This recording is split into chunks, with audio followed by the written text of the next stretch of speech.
이순신 장군의 사생간이 여러분 뭔지 아세요? 이순신 장군의 사생간이 필사즉생, 필생즉사. 이 뜻이 뭔가 하면 죽고자 하면 살고 살고자 하면 죽는다는 뜻이에요. 그런데 이게 칠전량 해안의 그 해전에서 참패를 합니다. 그리고 겨우 12척의 전선을 가지고 130여 척의 이 적선, 일본 그 군인들과 이제 명랑해전을 해야 될 바로 그 전날 밤에 이 자기가 쓴 그 난중일기에 기록한 내용이 바로 이 내용입니다. 그리고 또 하나가 있습니다. 이순신 장군은 이 죽음에 대해서 굉장히 초연한 분이었던 것 같습니다. 그가 사생유명, 사당사의, 이 말은 죽고 사는 것은 하늘에 달렸다. 죽으면 그냥 당당하게 죽을 뿐이다. 그렇게 고백을 한 것입니다.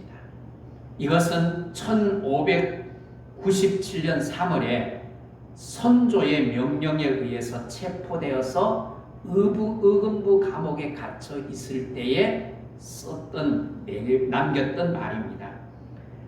여러분, 이같이 우리의 사생간이 정립된 분이면 이렇게 그 사생간이 확실하게 정립된 이 이순신 장군은 나라가 풍전등화와 같은 위기 속에 있을 때 나라를 구해낸 것입니다.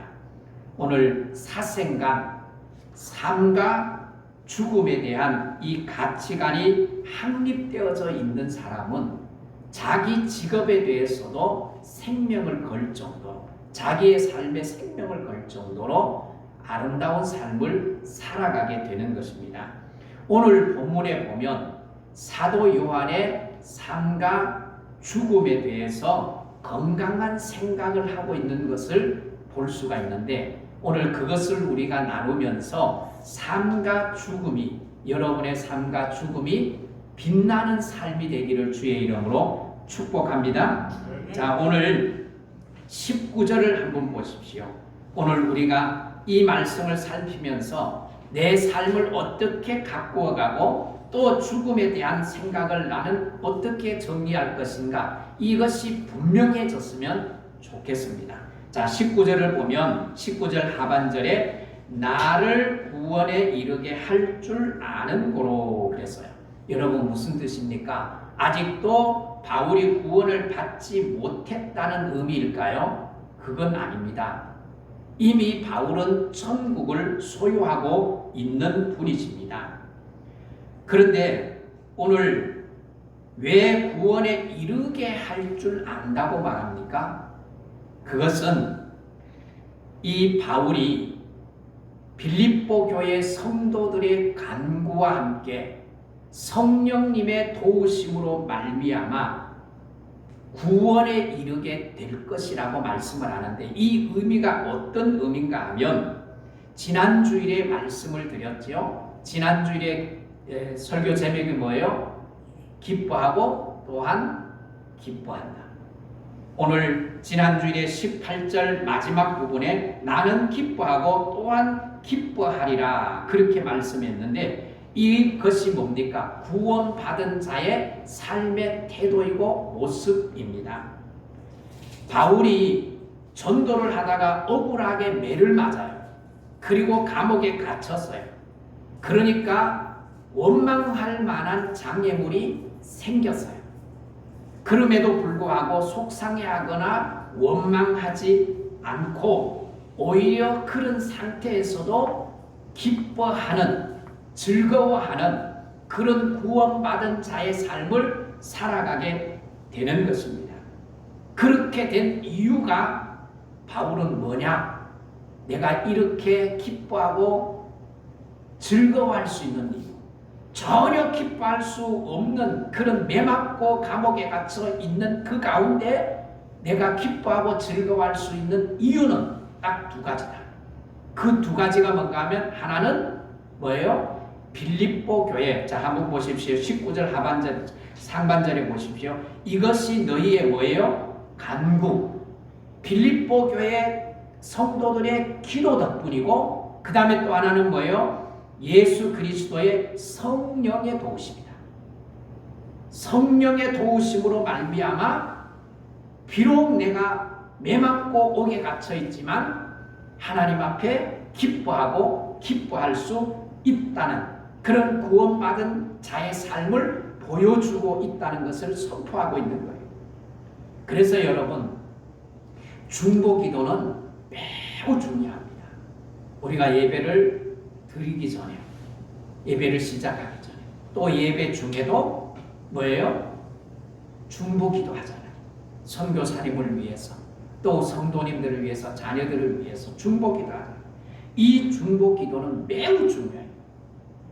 성도들의 기도가 누군가에게는 지치고 속상할 수 있는데, 그 기도로 인하여서 힘들지만 고통스럽지만 그런 가운데서도 위로를 얻고 힘을 얻고 성령의 도우심으로 말미암아 놀랍게 일을 해낼 수 있는 구원받은 자의 기쁨, 승리의 삶을 살아가게 되는 거예요. 그것이 기도예요. 그래서 여러분, 성도들 간에 서로 기도의 제목이 있으면 나누시고 함께 기도해 주십시오. 그리고 여러분, 여러분의 기도 덕분에 저도 위로가 되고 저도 힘을 얻는다는 걸 여러분 꼭 기억하십시오. 바울은 그래서 빌립보 교회 성도들이 기도해 주고 성령님이 나를 도와주셨기 때문에 내가 기뻐하고 기뻐할 수 있고 구원의 삶을 이루는 삶을 살아가고 있다고 고백하고 있는 거예요. 그러면서 바울은 삶에 대한 그리고 죽음에 대한 고백을 하고 있어요. 자, 바울이 어떤 삶의 태도를 가지고 죽음에 대한 고백을 하고 있는지 20절, 21절을 우리 같이 한번 읽겠습니다. 나의 간절한 기대와 소망을 따라 아무 일에든지 부끄러워하지 아니하고 지금도 전과 같이 온전히 담대하여 살든지 죽든지 내 몸에서 그리스도가 존귀하게 되게 하려 하나니 이는 내가 사는 것이 그리스도니 죽는 것도 뭐예요? 유익함이라. 여러분, 사는 것도 죽는 것도 다 뭐예요? 유익합니다. 그런데 바울에게 유익한 것이 뭘까요? 살아도 유익하고 죽어도 유익한데 그 유익한 것이 무엇이라고 바울은 말하는가 하면 이렇게 말씀하지요. 우리가 읽은 대로 그리스도가 존귀하게 되는 것이 좋다. 그게 유익하다는 거예요. 그리스도가 존귀하게 되는 거예요. 바울이 복음을 열심히 전도했더니 예수 믿는 사람들이, 구원받는 사람들이 많아지고, 그런 사람이 많아지니까 예수 그리스도의 이름이 뭐 하다는 거예요? 존귀하게 되더라는 거예요. 이렇게 그리스도가 존귀하게 되는 이 일을 위해서 무엇이 수고하는 거예요? 바울의 무엇이 수고해요? 바울의 몸이 수고하는 거예요. 바울의 몸. 그래서 여러분, 몸은 굉장히 중요합니다. 로마서 12장 1절에 보면 바울은 이렇게 말합니다. 너희 몸을 거룩한 산 제사로 드려라. 그 말이 뭐예요? 몸을 들여 헌신하고, 몸을 들여 봉사하고, 몸을 들여 하나님 앞에 온전하게 살라는 말이에요. 그래서 몸이 얼마나 중요한지 몰라요. 마음도 중요하지만 몸도 중요해요. 여러분 보십시오. 여러분 생신이 되었어요. 명절이 되었어요. 아들, 딸들이 나가서 사는 아들, 딸들이 생신이라고 명절이라고 선물을 보내왔어. 그리고 마음을 전한다고 전화도 해줬어. 그런데 왠지 모르게 마음에 서운할 수 있어요. 뭐가 그렇게 바빠? 잠시 시간 내서 좀 와주지. 그 얼굴 좀 한번 보여주지. 그럴 수 있잖아요. 결혼식 할 때 요새는 코로나 때문에 뭐 그럴 수도 있지만 온라인으로 인터넷 뱅킹으로 그냥 돈만 보낼 수 있어요. 그런데 돈만 보내는 게 아니라 몸이 와주면 그 결혼식은 더 풍성해지고 그 혼주들은 더 기쁜 거 아니에요. 제가 30년 전에 결혼을 했습니다. 결혼을 저는 월요일날, 우리 형제들은 다 월요일날 했어요. 월요일날 그것도 저 시골 읍에서 결혼식을 했어요. 제 사역지는 서울 길동에 있는 길신교회였어요. 그런데 제가 월요일날 결혼식을 하는데 교육전사, 부목사도 아니에요. 교육전사로 사역하는 길신교회에서 대형차 2대를 맞춰서 거의 100명 가까이 제 결혼식에 와줬어요. 제게는 얼마나 큰 위로가 됐고 격려가 됐는지 모릅니다. 그들의 마음, 그들의 사랑, 그들의 친밀함을 그걸 몸으로 제게 보여준 거잖아요. 그냥 대표로 몇 명 오고 그냥 돈만 붙일 수도 있잖아요. 근데 일개 교육전도사인데 뭐가 그렇게 좋아서 왔을까요? 그 와주셨다, 몸에 왔다는 게 얼마나 큰 일인지. 그것은 무슨 일이 있어서 온 것이 아니라 저의 결혼식을 위해서 온 거예요. 그래서 여러분, 몸은 굉장히 중요합니다. 여러분, 주님을 향한 사랑이 있으면 뭐가 움직이죠? 몸이 움직입니다. 주님을 향한 사랑이 있으면 몸이 헌신합니다. 봉사합니다. 그래서 여러분, 몸이 게으른 것은 죄악이에요. 성경은 그렇게 말합니다. 그래서 우리의 몸을 어떻게 해요? 잘 사용해야 합니다. 몸으로 좋은 일을 하는 거예요. 마음으로 좋은 일을 하는 게 아니에요. 여러분, 하나님께 영광을 돌리는 착한 일은 몸으로 하는 거예요. 마음보다가 몸이 움직임으로 말미암아 누군가에게 감동을 주고 그것으로 인하여 하나님께 영광을 돌리는 그런 삶을 살게 되는 거예요. 그래서 바울은 뭐예요?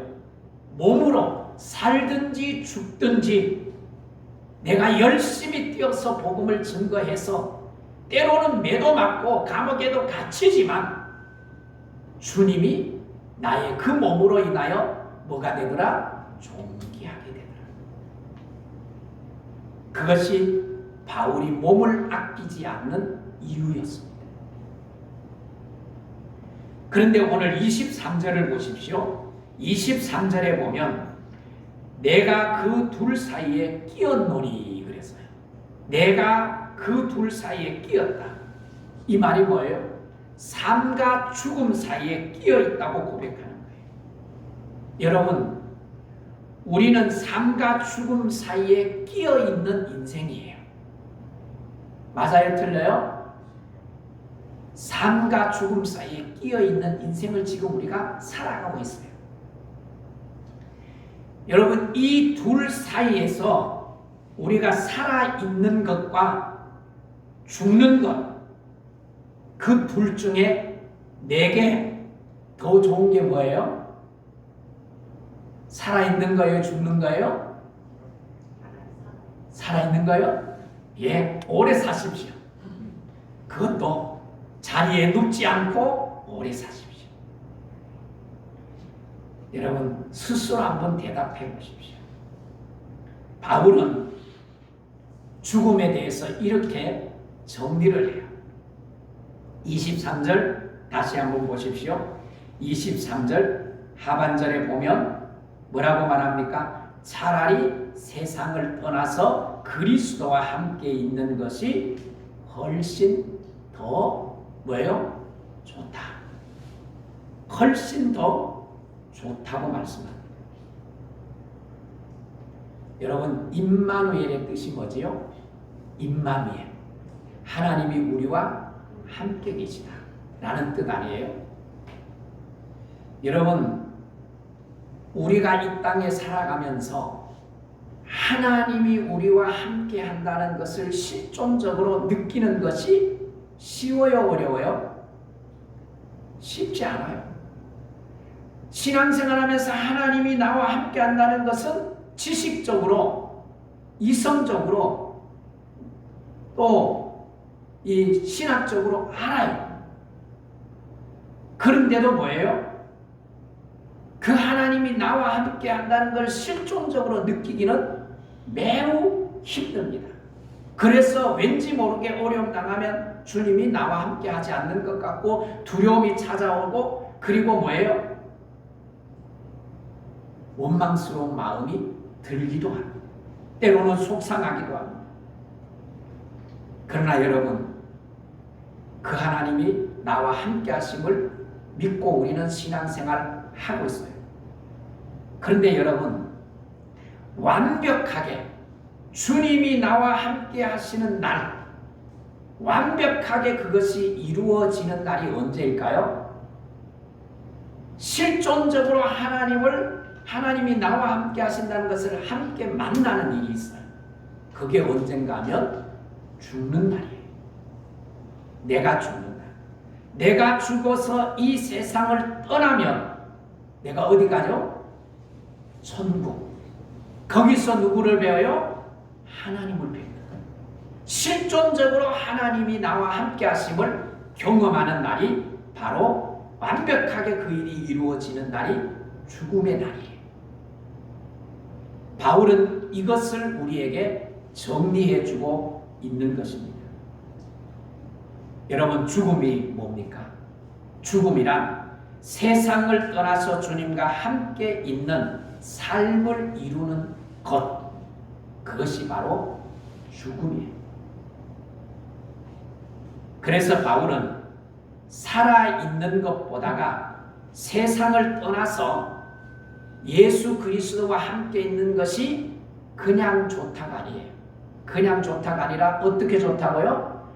훨씬 더 좋다. 그렇게 표현을 하고 있는 거예요.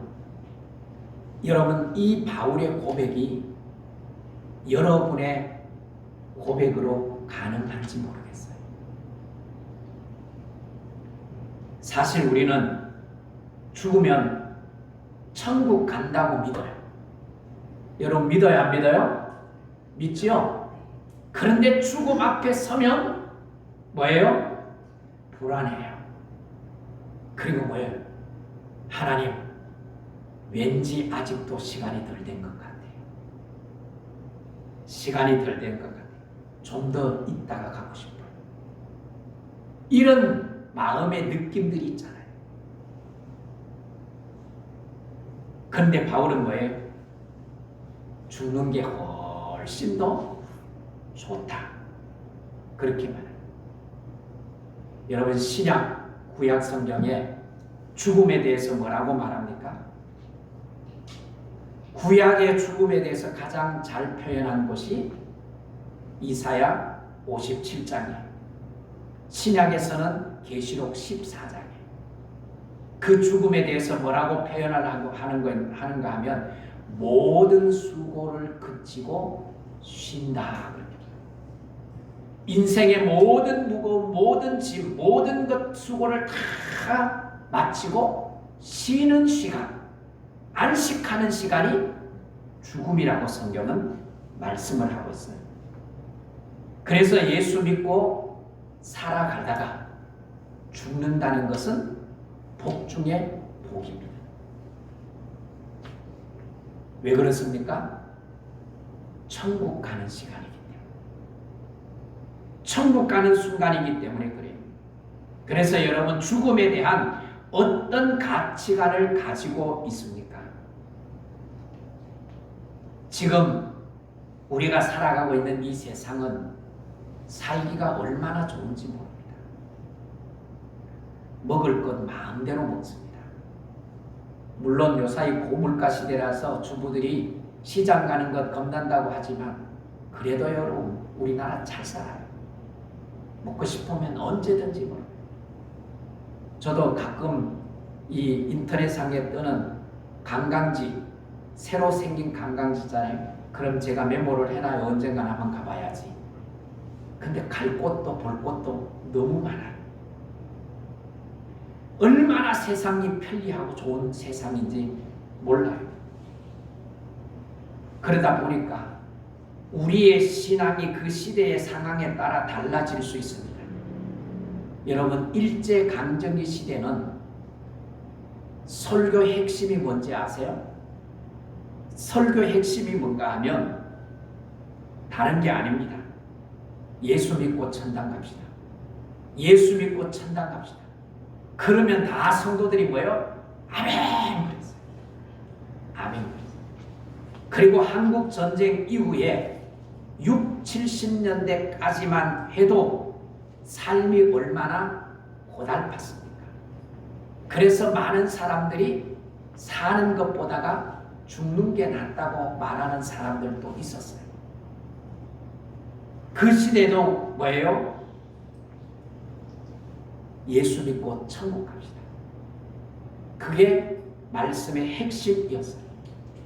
근데 요사이 설교를 여러분, 교회에서뿐만 아니라 인터넷에 설교를 한번 들어보십시오. 예수 믿고 천국 가자는 설교, 천국 설교하는 거 잘 들어보기 힘들 거예요. 제가 이 설교를 하면서 어릴 때 설교 들었던 걸 얘기를 이렇게 묵상을 해보니까 그때는 진짜 천국 설교를 왜 그렇게 많이 했는지, 왜 그렇게 많이 했는지,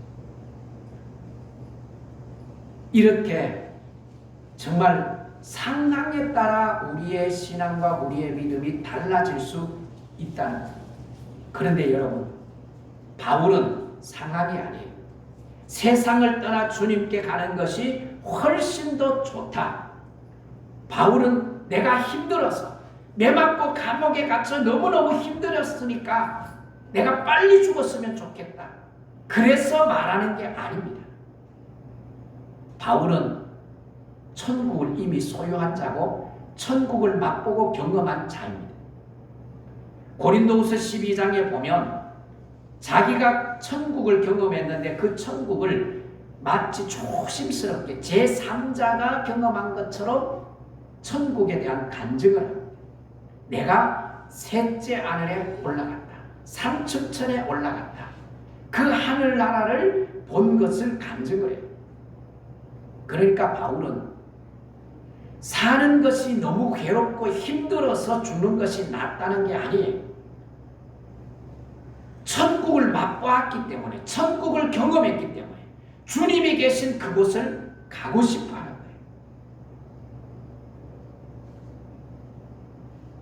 그래서 여러분, 예수 믿는 우리는 바울같이는 못하지만 최소한 죽음에 대한 두려움은 가지지 않았으면 좋겠어요. 죽는 그 자체는 고통일 수 있지요. 그러나 죽음 그 자체, 바울은 죽는 것이 훨씬 더 좋아, 이 정도 우리가 믿음은 아니라 할지라도 내가 죽을까봐 걱정하고 염려하면서 그것 때문에 병 얻는 일까지 생기는 일도 있잖아요. 그런 일은 없었으면 좋겠어요. 여러분, 죽음에 대한 건강한 의식, 건강한 가치관이 우리에게 필요한 거예요. 그 다음 또 하나의 바울의 고백이 뭡니까? 24절을 보십시오. 내가 육신으로 있는 것이 너희를 위하여 더 유익하다 그랬습니다.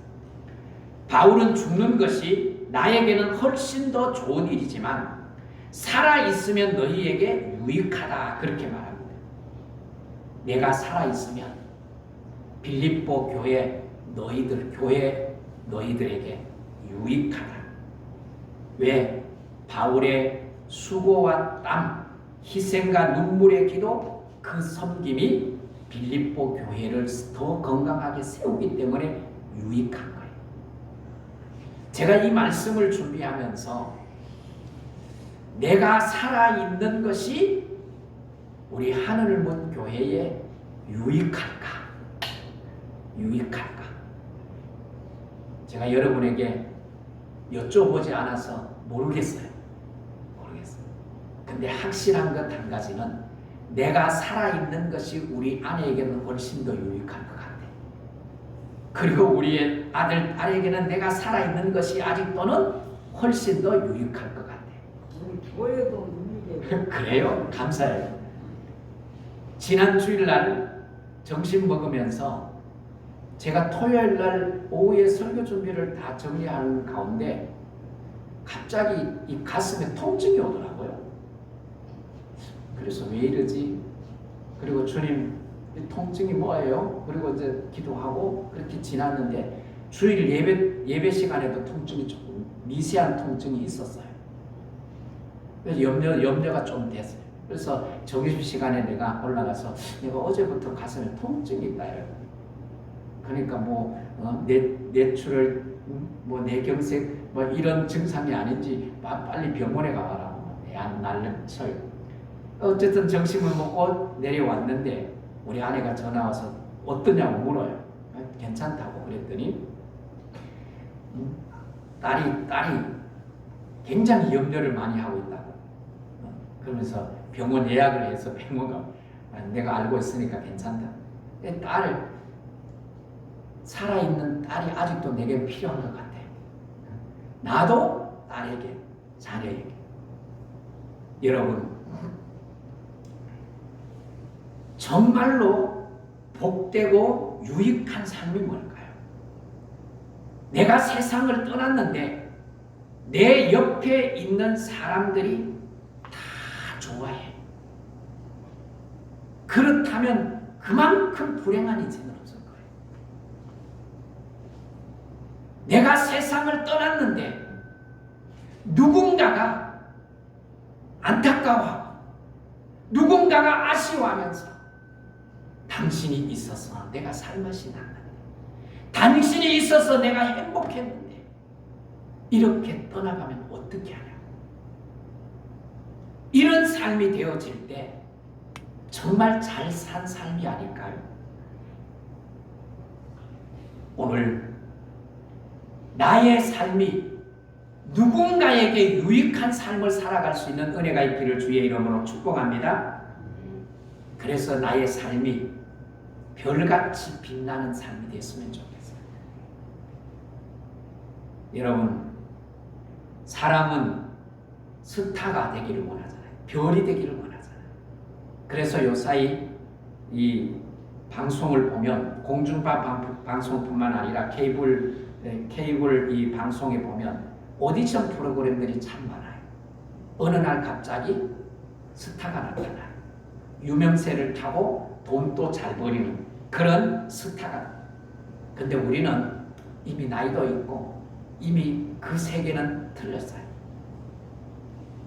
근데 여러분, 내가 누군가에게 별처럼 느껴지게 할 수 있는 그런 삶을 살 수는 있지 않겠어요? 당신이 내 곁에 있어서 내가 기쁘고 즐겁고 행복해. 이런 존재로 내가 세상에 살아간다면 세상이 아름다운 세상이 될 수 있지 않겠습니까? 미국의 하워드 스티븐 프리먼이라는 사람이 책을 썼는데 그 책 제목이 뭔가 하면 생명가격표라는 책이에요. 근데 이걸 미국의 119 테러를 배경으로 해서 쓴 책인데요. 그 내용이 뭔가 하면 그 119 테러에서 죽었을 때 보상금을 받잖아요. 그 보상금을 받는데 그 사람이 살아있을 때 연봉을 따라서 계산해서 그 보상금을 주는 거예요. 그게 생명 가격표예요. 여러분, 슬픈 이야기 아닙니까? 연봉이 없으면 보상도 제대로 못 받는 거예요. 정말 우리에게 생명 가격표, 진정한 생명 가격표는 뭘까요? 제가 생각하면서 사람들이 내 곁에 있는 것을 행복해하고 나와 함께하는 것을 즐거워하고 기뻐할 수 있는 삶, 그런 삶을 내가 산다면 나의 생명 가격표가 점점 어떻게 해요? 올라가지 않겠어요? 요한복음 8장에 보면 예수님이 자신을 가리켜서 이렇게 말합니다. 나는 세상의 빛이다. 나는 스타다. 그렇게 말합니다. 별이다고 말합니다. 예수님은 실제로 이 땅에 살면서 모든 사람들에게 따뜻함을 주고 격려와 위로와 지지를 주는 스타처럼 별처럼 사셨습니다. 오늘 우리가 이 땅에 살아가면서 예수님 닮은 삶을 살았으면 좋겠어요. CCM 이 복음송 있잖아요. CCM 복음송에 이런 찬양이 있지 않습니까? 당신의 그 섬김이 천국에서 해같이 빛나리. 이 땅에서 누군가를 섬기고 누군가를 위해서 살았더니 그 사람들이 나를 좋아하고 나에게 고마움을 표시해. 그리고 내가 하나님 앞에 천국에 갔더니 내 그 행실이 빛난다. 얼마나 복된 삶입니까? 사랑하는 성도 여러분, 우리의 삶이 정말 빛나는 삶이 되고 우리의 죽음은 더 빛나는 죽음이 될 수 있으면 그것은 진정한 그리스도인의 삶을 살다가 간 사람입니다. 그런 삶을 예수님이 빛난 삶을 살았던 것처럼 우리도 그 삶을 살아내는 그런 복된 성도들이 될 수 있기를 주의 이름으로 축복합니다. 축복합니다.